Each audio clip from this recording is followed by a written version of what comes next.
Hi, my name is Annamieka, and this is the Art Friends Show, where every conversation focuses on getting to know the essence of creativity itself. I'd love to invite you as well to join me inside of Art Friends School, where we go deeper into these topics and join in with other art friends around the world. Thanks so much for joining us, and let's get to the show.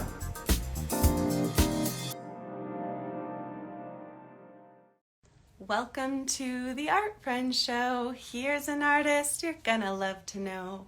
Hi, this is the Art Friends Show. I'm your host, Annamieka.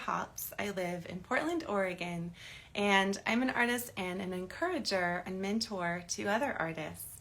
Today we have a very special guest. Leah is one of my dear friends, and I can't wait for you to meet her, to glimpse her work, and to learn more about her story. It's a huge honor for me to help friends like Leah show up and be a little bit more visible. So Leah, I'm going to invite you in right now.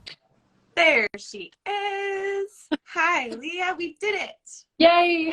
You're in the live. Welcome to the Art Friends Show.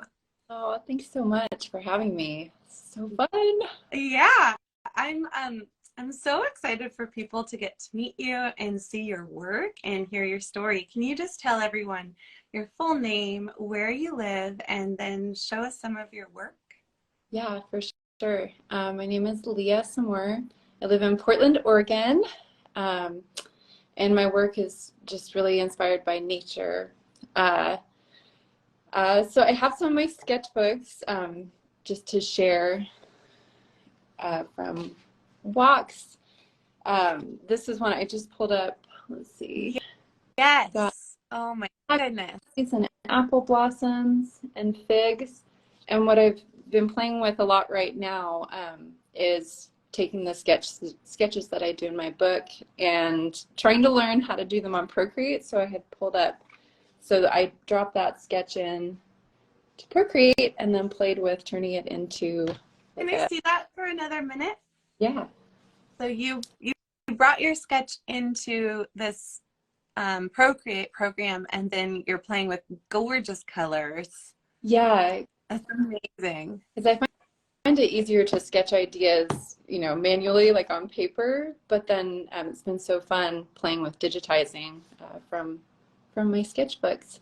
Yeah, and yesterday, I should tell everyone, yesterday, Leah, you taught me how to use that program on the iPad, and we did a whole design together, and you were telling me you didn't necessarily identify as like a super tech fluent or like that felt like your wheelhouse, but it was really, really empowering for me to learn from you and to see how easily you navigate through it. So thanks again for that private lesson. That was really fun doing that together. Yeah. We live just across the same neighborhood from each other, so it's a real treat. So can we see some more of your art? Yeah, for sure. So something I've been trying to do really since COVID, I've been so bad about being too precious about my working on one painting for weeks at a time. And I think it was hanging out with you girls really taught me just practice over product, just put the pen to paper and keep making. So I'll show you some sketchbooks and you can just tell me when to stop. Okay. I won't. No, I promise. I just want to see them all, and y'all are going to love this. I feel like a preschool teacher with my book here. So these are some just from hikes, were just things that inspired me on the hike. Oh, amazing. Timberline. Yeah. And then we're getting... Whoa, wait a second. Can I see that dog again? Yes. We had an adventure into puppy. It did not work out for us, but I have this little record of it. Yeah. And then playing with watercolor and micron pens. Gorgeous. Oh my goodness. Camping adventures. Road to Canada. It's so fun doing stuff from your life too, because then when you're looking back on it, almost has a journal quality too, where you remember where you were or what was happening. Yeah. And you grew up in Canada, yeah? I didn't. My mom Oh, is oh, I'm sorry. Your mom. I'm now I'm embarrassed. I got that wrong. But we're gonna catch up right in this moment about that. Your mom is Canadian. Okay. My mom is Canadian. She was a traveling nurse in the 70s and moved to Arkansas for a job. So Okay. that's where, yeah, Yes. from all Updating. place. Yeah. These were sea holly in a neighbor's yard. I didn't know what they were called at the time, but I just loved them. They just are such interesting shapes. A neighbor's sill in their back. Wow. Aren't her house plants amazing? Yeah, but also your drawing and painting of them is really phenomenal. Look at that. You. You have oh, here's a really incredible command of value contrast, meaning like the relative difference of dark versus light. The way that you're having like the full spectrum in these pictures. Look at that. Like, look at that, how much the darkness brings forth. And I noticed that in that plant painting too. Yeah, so that just doing it on paper, where there's just no pressure, has been a really good way to just keep moving. This was from National Geographic talking about the bison coming back, and I'm so excited. Gorgeous. The Oh, geckos and the crows that are all around our Portland. that's so beautiful. So one thing I really love, wait, can I fan out about your painting for a second? Can we look at the crow? Because one thing you do in a lot of your so a lot of your you know, fully rendered paintings that are not in a sketchbook are like loaned out right now on display in 2 different places. But we can see in here, one thing that you do that I really enjoy in your paintings is see those, your brushwork and the way you take those white highlights in the tree and they go all directions. There's such a sense of movement, and it's a really it's particular to you. It's part of your visual voice, and I see it like when I walk into the preschool and I see that big painting you did of Selwood Park. There's this really unique Leah style that I enjoy, and I see it here in the way you painted the tree, and wanted to point it out. Thank you, Mika. It's weird when you're doing your own art, how like you don't, or I don't always feel like I have a voice, like a cohesive voice. So that's really okay. But I feel like the more putting pen to paper, like that's where the voice comes through, right? Just practice of doing it, which can be hard. Being incredibly prolific. I mean, we had this, somewhat brief because of the pandemic, but really rich chapter of working in the same studio together. And you would really just get to work. Like you would work on multiple paintings sometimes. You've been very prolific ever since I've seen you, even when life handed you a lot of other things to do for a bit there in the pandemic. I saw the consistency, and so I'm so excited you're sharing your art and showing it all over town right now. Thank you. Mm-hmm. Well, it's funny. I'm talking to you from my dining room table because this is kind of like where I make most of my art. Like I don't have a devoted studio space, but I'm like, if you just have a sketchbook and a pen, like you can make art. Like it's just kind of lowering the barriers to making. And the one trick I've been trying is just setting a 15-minute timer, like on days or nights when I'm tired and I don't feel like it, I'm like, I'll just sketch for 15 minutes. And if I'm done after that, I can just stop. But you never are, right? Yeah, that's amazing. So you're giving yourself that prompt. And then, yeah, if you manage to get over the barriers, if I'm too tired or I'm too grouchy or whatever, and into that flow state, then it's actually pretty fun. Yeah. Yeah, it's weird. It's like a switch goes. Yeah, that's amazing.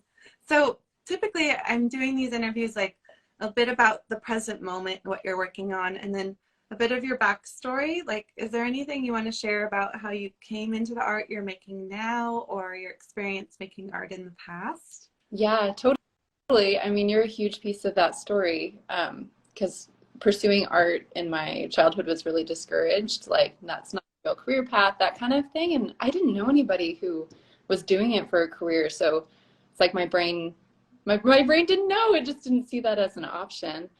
But then with the advent of the internet, I found you on Instagram and, you know, other artists like you who were doing it as a career, and my brain just exploded. So the opportunity to get to be in the same studio as you was life-changing, literally, to be around of creative women that still are just feeding my soul. Like, it changed everything, being like, no, if this is a piece of me, like, I need to embrace that. I literally just got like full body chills, like remembering you walking up for the first time. And yeah, dude, you've always been super rad. It's been really fun to watch you start to see that too.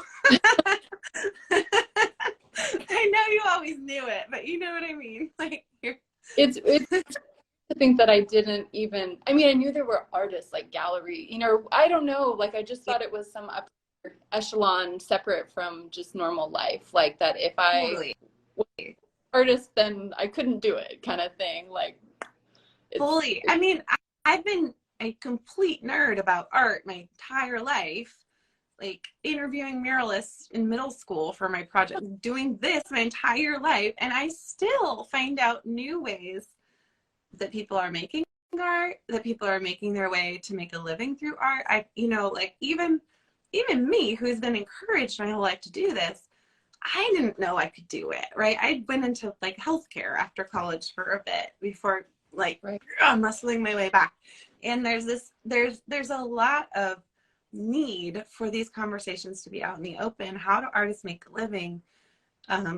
You know, as one guest, Karina Buckold said, like 30 different ways that she's made a living. Oh, I love that. Yeah, but I am grateful for our self-represented you know, art brands and our more like public platforms to be able to really shine the light into how the many ways we can do this, and also how there is so much meaning in practicing art for ourselves, for our communities, and or for making a living, or all three, Right. you know? Yeah, that there's not just one way to be living that out. Because it's like for anybody who wants to create, there's that little spark inside you, you know, like, gotta embrace it. Well, it'll burn you up if you don't. I mean, it's kind of irritating. I don't know about you, but sometimes I've joked with like new people I've met that I've ruined my life a few times because I just have to. And that's a very dramatic thing to say, but the sense of like I have to do this in some form, in some shape or form. It's like intricately linked with identity. It's intricately linked with a sense of aliveness. Yeah. And so even when I've had other jobs and other chapters of life, I've had this in burning need to create. And so I think that it's really cool to watch you do it and step into it and navigate it through, you know, raising your kids and the pandemic and all the other things, your current career exploration, because it either lights us up or kind of burns us up. Like, and then hopefully there's kind of this like tending the flame and, you know, working with it that gives us a lot of power and light and joy. But if you got the spark, you got to attend to it, I think. Yes. Oh, that's so good, Mika.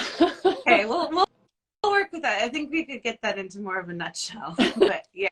So tell us a little bit about, because right now y'all should know that Leah is incredibly powerful, and she came over the other day, and first of many hundreds of things that I've figured out I'm capable of since leaving my marriage. And I had this rototiller, and I wanted to rototill my yard. And Leah's like, we can just start that thing up. And she's like cranking the motor and then just YouTubing it. We YouTube it and we watch this video and we just get this rototiller started. And Leah's super strong. She walks around and we both had the best time with these huge whirling blades chopping up my yard. But you now work with a crew that is mostly not women. What are you doing? What are you doing professionally in addition to your art right now? Yeah. Well, I'm still always trying to figure out like how the pathway for my art as well. but during the pandemic, I was spending so much time in the yard and just was realizing how much joy that brings me as well, and how much I just wanted to learn everything. Like up until then, it's like I always appreciated plants and was drawing them, but I never had that spark of like, I want to know like how this works. Like, and I did a little research, and PCC has a landscape technology program. So I was like, well, I'll just take a few classes and, you know, see what's up. So I took soil and plant nutrition, and I was just hooked, like instantly, like starting to learn about how everything in life just works together. And then there's just this infinite amount to know about different species and how they interact with birds and bees. And I don't know, Yeah. long way of saying that I've just continued to take classes in that program. And I did an internship on a tree planting and establishment team at the start of this year that turned into a job. So that's been exciting. It's the first like paid job I've had since leaving the workforce to stay home with my kids. And so it's funny going back after 10 years, like showing up at a certain time and, you know, working 10-hour shifts.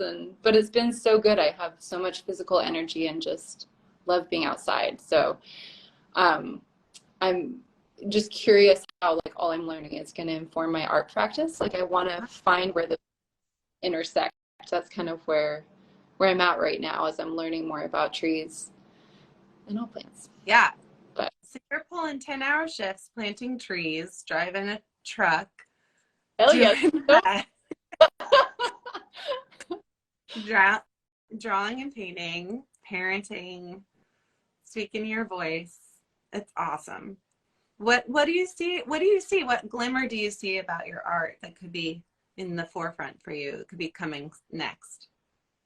Yeah.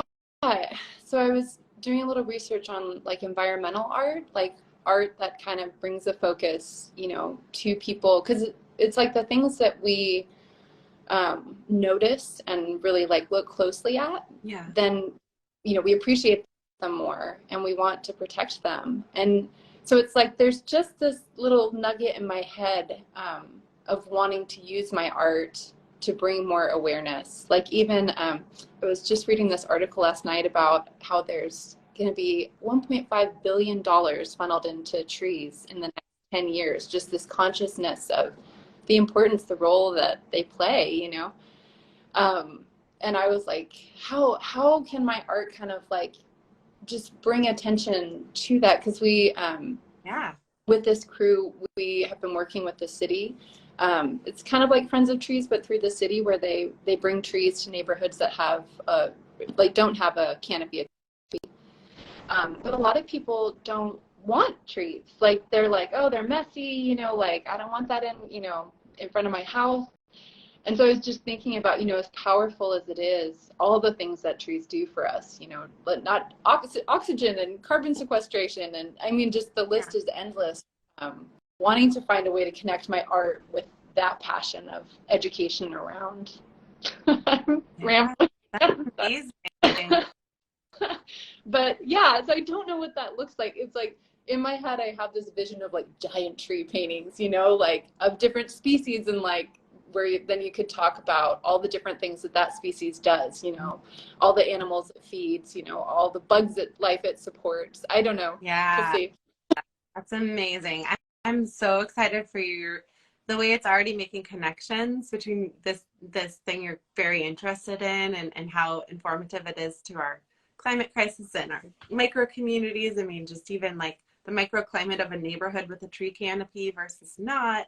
And then your ability to think visually and to draw and to communicate with paintings and drawings. I think it's gonna be really cool to see how you express that. Well, I'll be wanting all your feedback on how to find that path. I feel like that's so it's about a creative community, like getting feedback from other creatives as you're like trying to put the pieces together. Yeah. Well, I mean, I've seen you do a lot of personal work where you're observing, you know, something that you've seen, or a photo that you've collected. And so you're very observant already. And then some of your client work, you've done commissions for people, and they have such an evocative sense of like love and, to me, like nostalgia when you're painting. For example, you do these type of portraits that are really pictures of people's kids in the distance with like a lot, like on a hike or a memory. There are these gorgeous memories. And I'm wondering if there's, because I think emotion has a lot of ability to be compelling in storytelling. And so you have that. And I'm curious, like, there's a way to draw or paint the message on behalf of, like, even the organization you're working for now, to so that it has that sense of like love and treasuring in it. I don't know what the image is, but I already know you have those skills. So just, yeah. Yeah, thank you. Maybe it's just doing commissions for, and maybe you're like, I don't want to do commissions, so you can just ignore my unsolicited brainstorming. Yeah. But maybe instead of doing commissions for people's, or in addition to doing commissions for people's families, perhaps it's like thinking of it as doing commissions for nonprofits or for agents, for these organizations that are doing work on behalf of trees, because it's a similar process where you're helping to illuminate visually a message or a memory or a future like vision that they want to communicate. Yeah, totally. Yes. It could be simple as like a banging poster for the tree campaign, or something like that. Yeah. Mm. Ooh, I'm just gonna be mulling that over. Awesome. It's so fun. Okay, so any other fun facts or things you want to share before we wrap this one up? It's been, where can people see your work right now if they happen to be in the Portland metro area? Yeah, so this cute little restaurant up in Northeast, Fresh Love, I've got some bigger paintings there, and they're all available for sale. If you like any of them, please take them home.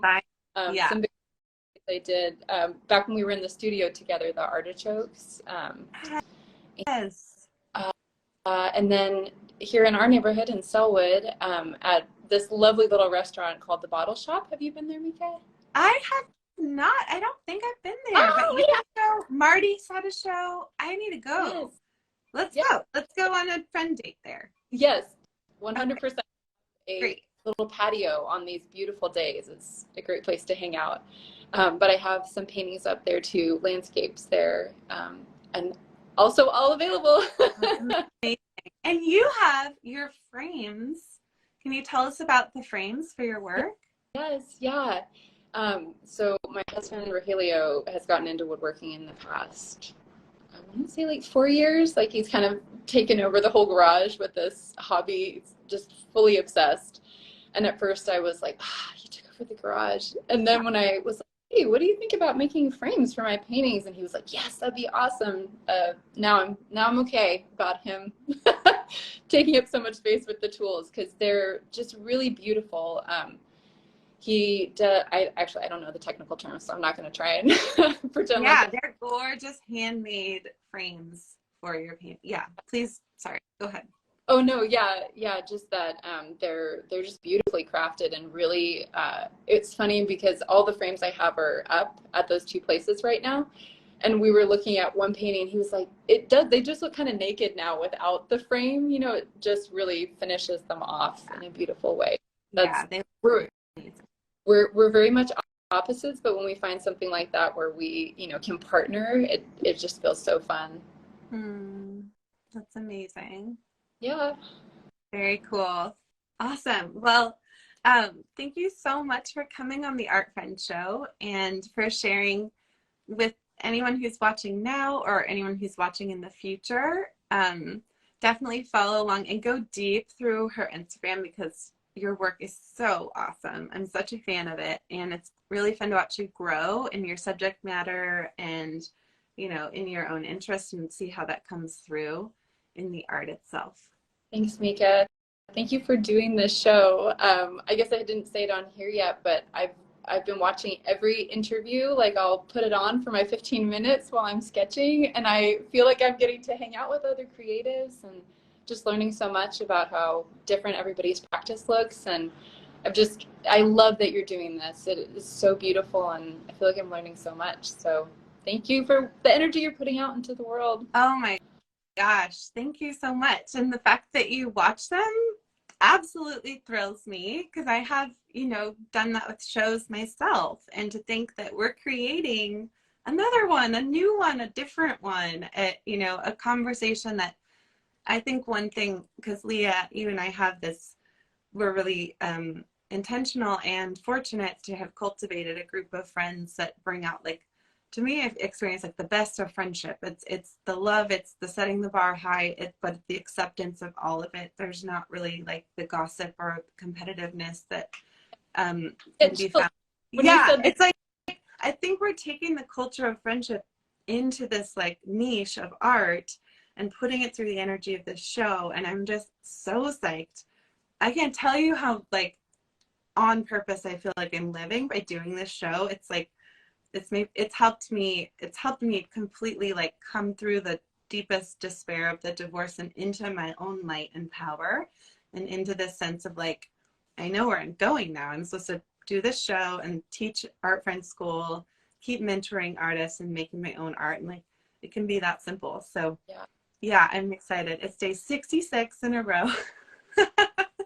So I have like, it's starting to dawn on me that I have like 34 days to figure out how this particular challenge wraps up. And by then I'm expecting myself to have a real YouTube show and a podcast. So I've got work to do this month. Yeah.